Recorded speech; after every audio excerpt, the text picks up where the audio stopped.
So what's up, guys? Wow, my throat's really weird. But what's up, guys? In today's video, we were actually going to be looking at this tablet.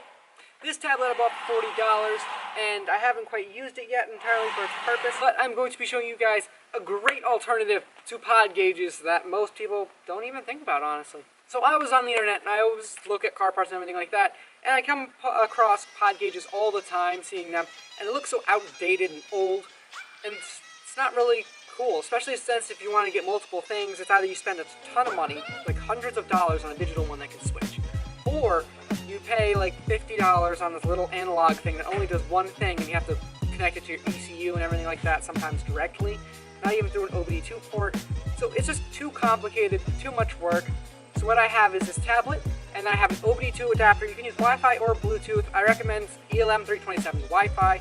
I'll link one down in the description, or two actually, because I'll link the one I'm using and a cheaper option, which I haven't tried yet. But essentially you get the fullest. And you can use any old tablet. If you are using an iPad, I do suggest Wi-Fi, as some Bluetooth adapters do not work with iPads. But let's get started. Let's get in the car so I can show you guys everything. Okay, so now that I am in the car, you're going to take your little Bluetooth or Wi-Fi adapter. I have the OBD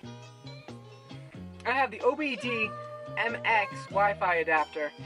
It's okay. It does come with the free app, which I'm going to show you, so it is kind of worth it. But you can probably get a setup cheaper. You can use, they make two apps. They make one specifically for their adapters, it's free, and then they make a paid one, which I don't really know how much it costs right now. I'm gonna probably throw it up somewhere when I'm editing, so it's gonna be somewhere towards the top. But they do make it, and so anyone can use the app as long as you have ELM327 or other adapters. But the app is free if you get this one. This one I know has a few connection issues in and out, but it does still work pretty well, and it's a pretty good adapter. This one I got for my dad because it had good reviews at first, except for the connection issues, which I've noticed. But if you were to keep this in your car, it actually does keep connecting quite well. It's when you take it out for long periods of time, for some reason it gets really weird. Or if there's anything blocking it through, it gets weird. But I'm gonna plug it in. You just plug this in under your dash, right in your OBD2 port. You'll see it because it's on every car made past 1992, I believe. But once it's in, most OBD2 ports are already powered, even if the car is off. So then you sign into your little tablet. So what you're gonna wanna do is you're gonna wanna connect to whatever the name is for the Wi-Fi. As you can see, it's ObdLink MX. So I'm connected. I'm gonna go to ObdLink, hit the connect button at the bottom of the screen, and we'll wait for it to connect. There's a little connect button down there. You click that and it'll load you right into it. I think turning on the power also does help. So I'm gonna turn on the power for my car just to get it to help, and also I can lower these windows because it is hot as hell here in New York right now. And sitting in a black car on a super hot day, making a video, it's kind of painful. So now that I'm connected, I have all these options. I have diagnostics, the dashboard, which is the main reason why I started this, because that's where our pod gauge is. But it also does logs, so you can actually log the data that when you're driving. That's what I like personally, because I want to put this in, like, say, a drift car or something like that. I can log my RPMs, everything as I'm drifting, how the car is responding to everything, so I can see if there's any issues going along, or if any issues happen, I can see what exactly happened and record those entire logs on this little graph sheet here. But also, I can go into the dashboard, load up all of my nice little everything, so I can see all my pod gauges. So this is really good. I personally just enjoy seeing this as I'm driving. Unfortunately, you can't log and have the pod gauges going at the same time because it only can load one at a time. But it has my current engine temp, which is actually quite hot, 149 degrees.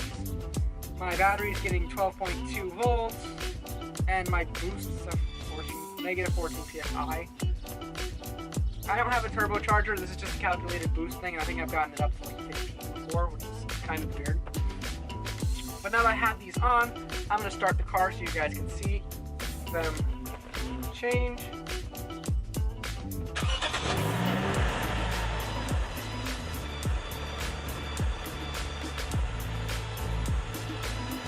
Now there wasn't too much change there. That's because I don't actually have RPMs up.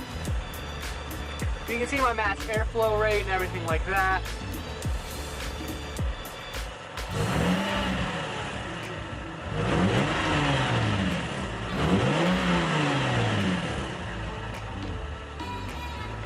So this gives you a great alternative to pod gauges itself, and it's a smart little thing to keep on you, especially if anything goes wrong with your car.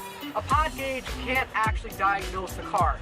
If you have an issue with the car where you need to diagnose it, say like you're on a track doing an autocross or a drift, yet again the reason why I got this, I can go away from the pod gauges and diagnose it immediately. Some diagnosis tools, you need to turn off the engine, but it'll still be connected, and you'll still be able to see all the information you need for the car to diagnose it right there. Now going into the logs, you can set pretty much whatever you want. So now it's set to record my RPM and my mass airflow rate. So I'm going to give the car a few good revs and have it record them all.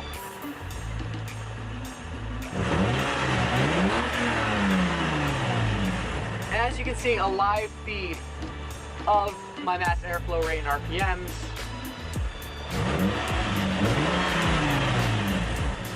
Coming through, and you can set this to any PID that the engine records itself, which is really cool because you can keep track of everything on your car. So you can do like engine RPM and coolant temperature, which would be very important for drifting and racing in general. So you can keep track of what RPM you were at and what the coolant did and everything like that. Any issues you have that you know your car has, like especially if you had like a 240 SX, something like that, they're known to overheat. So you can keep track of what RPM you were at and where it's overheating, just so then you know everything and you can keep a good track and know what's going on with your engine. Personally, I don't use these PIDs very much, but I do tend to really like this dashboard and all the information it's collecting. Now my personal favorite spot to put this is actually right on top of my radio, right here. I'm gonna grab the camera so you guys can see. So this I think is the best place for it because I can see it safely and keep track of what my car is doing. My car's engine temp's at 174 degrees, which is actually quite high. Not dangerously high, it's not like at the halfway point, but it's quite high for running for such a small amount of time, and that's because it's just hot as fuck outside. As you can see, it's not even like at the middle. It usually sits at the middle when it's fully heated up. So 176 is probably about 200 degrees it gets up to maybe. But then you have your mass airflow rate. My battery, I keep track of this because I had a bad alternator, so that's always a scare for me. That's why that one's there. My fuel rate, so I know how much gasoline I'm using an hour, which obviously that shoots up quite easily. Boost, I'm at -9 PSI. I don't have a turbocharger. I just thought that was entertaining to have. And then the horsepower. The horsepower, I've gotten almost to 200 horsepower driving quite aggressively. This car does come with about 200 horsepower, so that is realistic. I think I once got it to 212 before the alternator started going bad, but it's definitely something cool to see.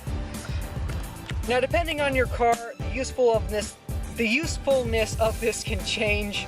Obviously, it's not really necessary for my car as it's a stock IS250, but any modifications you do, like say you added bigger fans and you want to make sure your car's staying at a good temperature, you can do that and watch everything as you need. It's definitely a great alternative to pod gauges, especially with the Wi-Fi, because the Wi-Fi is as fast as an actual pod gauge itself. And Bluetooth will be a little bit slower, but the connection will be more reliable when starting up. But once you have the Wi-Fi running, the connection issues are pretty much over, and it's very fast and very efficient. But that's pretty much all I had to explain for today. There was another app I wanted to try called RealDash. Unfortunately, I don't really know how to use it. It does work with like custom ECUs and things like that, and I thought it'd be really cool. So you just check that out, search for it on Android or Google about it. It is a really cool thing to have, the RealDash. I actually was thinking about if I were to engine swap this car, having a tablet put into the gauge cluster so I could have RealDash. Unfortunately, I couldn't get it to work. I really want to figure that out though. But that's pretty much it for today. If you liked the video, obviously like the video down below. Subscribe for more videos. I know this video may be a little late coming out because I was doing some things, designing things with wheel offset, and I learned about that. So I'm kind of measuring for wheels right now. I can't afford new wheels, but I am thinking about some things that would require me to get wider wheels. So I'm measuring it out so everything works out. But that's enough information for you guys. I hope you liked the video. I'm done for today. Peace out and be legendary. So baby, pull me closer.